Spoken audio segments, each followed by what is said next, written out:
Industrial automation deals with extreme mechanical contrasts.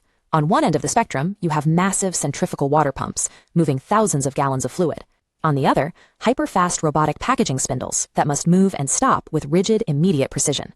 This split-screen graph maps these two motion profiles. On the left, the pump's profile shows a steady ramp-up, holding flat. On the right, this erratic, high-frequency graph represents the packaging spindle, requiring instantaneous shifts in speed and torque. These distinct kinematic profiles strictly dictate the hardware architecture required to run them. Drive system engineering is a discipline of matching physical load dynamics to specific electrical topologies. To examine how this works in practice, we can analyze the Siemens SINAMICS family of variable frequency drives. This product line has a strict architectural split designed specifically to address standard versus high-performance applications. For steady-state, continuous loads, Siemens engineered the SINAMICS G120. This is their standard performance solution. For cyclic, highly synchronous, and precise multi-axis loads, they developed the SINAMICS S120, a completely different high-performance hardware architecture. Selecting the wrong drive architecture for your physical load has severe consequences.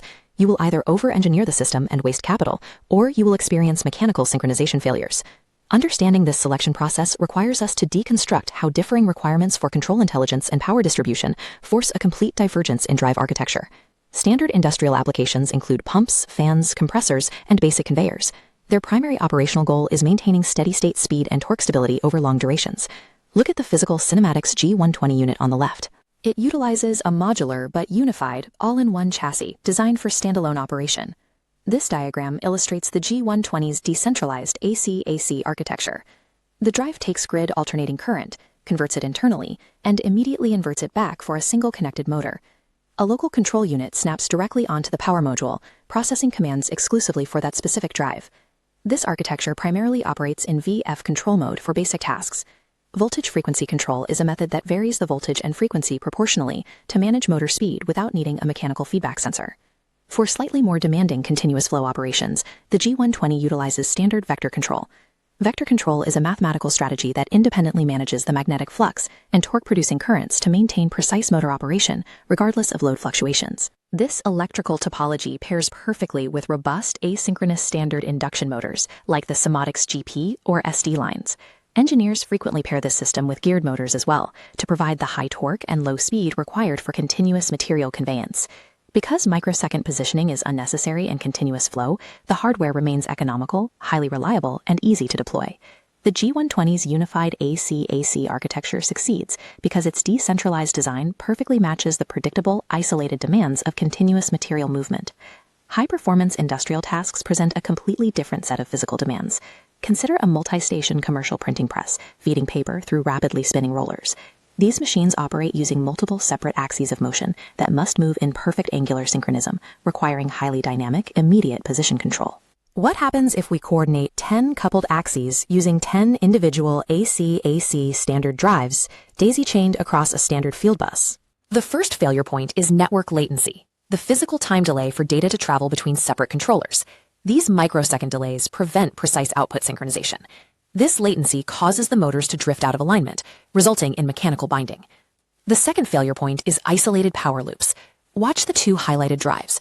One axis decelerates, creating braking energy, while the neighboring axis simultaneously accelerates.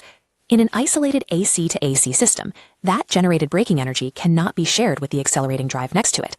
It is entirely wasted, burned off as heat through braking resistors. A unified AC to AC architecture cannot overcome the physical realities of network latency and isolated power loops. Solving this requires a completely decoupled drive architecture. The SINAMICS S120 modular drive system is engineered specifically to solve the multi-axis synchronization problem. This diagram rebuilds the power architecture. A central line module connects to the AC grid and establishes a shared electrical link, a common DC bus. Dedicated motor modules attach directly to this shared rail, each outputting to its own motor. The common DC bus provides a massive energy advantage. When one axis breaks, it regenerates power directly into the DC link, instantly feeding a neighboring accelerating axis. Any excess unconsumed braking energy is fed entirely back into the main AC grid. The S120 control architecture shifts to a strict, centralized intelligence model. A single central control unit drops into the system to calculate the closed-loop control for all connected axes simultaneously. This requires a specialized communication backbone. High-speed digital lines connect the control unit to every component. This is drive click, a proprietary Ethernet-based system interface that eliminates communication bottlenecks. By running on DriveClick, the S120 bypasses the field bus latency that ruins synchronization in standard drive chains. This centralized calculation allows current control clock cycles to execute across all axes at speeds as fast as 250 microseconds. By decoupling power generation from consumption and centralizing the entire system's logic, the S120 transforms multiple isolated motors into a single synchronized mechanical organism. The physical endpoint of the S120 architecture is the motor itself. Executing these microsecond commands requires highly specialized hardware. To leverage the ultra-fast control loop, the S120 pairs exclusively with permanent magnet synchronous servo motors like the 1FK7 or 1FS6 series. These synchronous servo motors possess extremely low inertia, which physically allows them to execute aggressive, cyclic motion profiles without structural failure. They also feature high-resolution encoders. These sensors feed exact rotor position data continuously back to the central control unit via the DriveClick network. This specific closed-loop operation is known as servo control. Servo control is a highly dynamic operating mode that continuously corrects position and speed errors using this real-time mechanical feedback.